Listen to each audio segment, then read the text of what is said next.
You follow your doctor's low-salt diet religiously, but your blood pressure readings remain stubbornly high at every single checkup appointment. However, your spouse eats heavily processed food daily, yet easily maintains perfect blood pressure numbers while you struggle with hypertension. Therefore, seeing these completely different results from the exact same dietary advice leaves you deeply confused about your own biology. Ultimately, your individual physical response to dietary salt is largely predetermined by specific underlying genetics that you simply cannot change. Your prescribed blood pressure medication is failing completely because your doctor prescribed it without checking your genetic salt sensitivity status. Consequently, your human kidneys are silently failing to excrete excess sodium properly while your physician continues prescribing the wrong medication. But shockingly, 50% of hypertensive patients are genetically salt sensitive, while only 15% ever get properly tested clinically today. This video is for educational purposes only and does not replace professional medical advice from your doctor. Salt sensitivity refers to exactly how much your blood pressure rises and falls in direct response to dietary sodium changes. Therefore, approximately 50% of clinical hypertensive patients are heavily salt sensitive, alongside 25% of seemingly healthy normotensive adults globally. Consequently, salt-sensitive individuals experience clinically dangerous blood pressure spikes with sodium shifts, while salt-resistant individuals show absolutely zero vascular. Therefore, this video explains the precise biology behind this difference and provides a practical medical protocol to determine your category. Number 2, the biology behind it. The massive difference between salt-sensitive and salt-resistant individuals is deeply rooted in your genetics.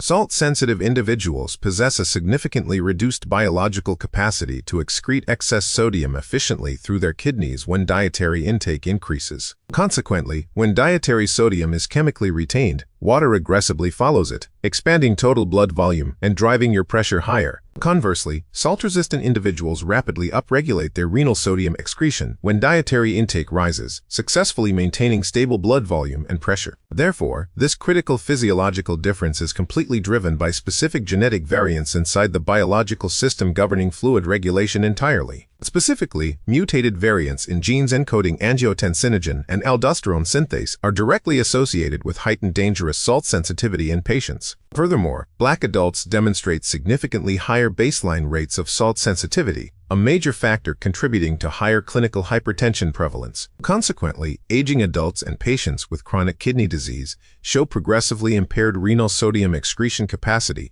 drastically increasing salt sensitivity. Therefore, standard dietary advice produces wildly different clinical responses. Cutting sodium only reduces blood pressure based on your individual biology. Number 1, the home protocol. This structured 4-week clinical observation provides objective, concrete data to bring directly to your physician.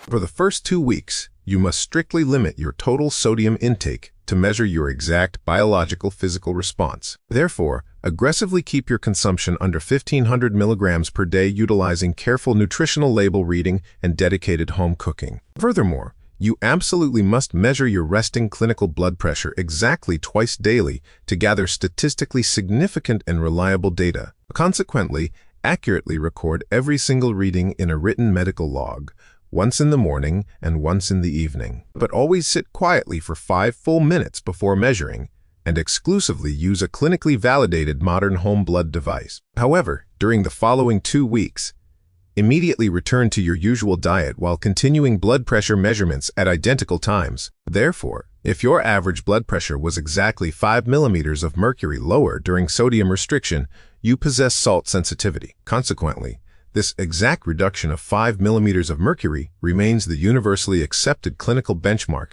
defining positive, salt-sensitive, hypertensive status. Therefore, bring this comprehensive written physical log directly to your treating cardiologist to select the optimal antihypertensive pharmaceutical medication today. Because clinically confirmed salt-sensitive patients respond dramatically well to thiazide diuretics, while standard calcium channel blockers also work highly effectively. Fortunately, most modern Medicare plans fully cover clinically validated home blood pressure monitors. Always check your insurance coverage before purchasing. Furthermore, I have thoroughly covered several other crucial medical details on this specific topic in my full channel video today. Therefore, if this specific medical information helped you today, please subscribe, leave a like, and drop your personal questions below.